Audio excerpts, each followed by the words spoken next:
On this video, I'm going to show you how to add image to comment section on TikTok.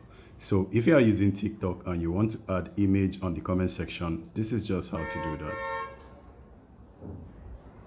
So go over to TikTok, have it open. Ronaldo. Then go to the comment section and you are going to see the image icon right here. You click on the image, you do allow, and then you choose the image that you want. And then the substitute, Vasquez beaten away by Buffon. And then you leave the comments or rather the message and then you post.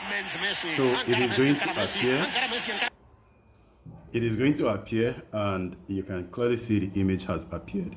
So guys, this is how to add image on the comment section of your TikTok. You can do this just about any post. Just about in any post. Go to the comment area, you see the image icon, you click on it, and this is also the same for iPhone. So I hope this video helped you. If it helped you, smash like, share the video with your friends. I will see you on the next one. Stay safe and peace.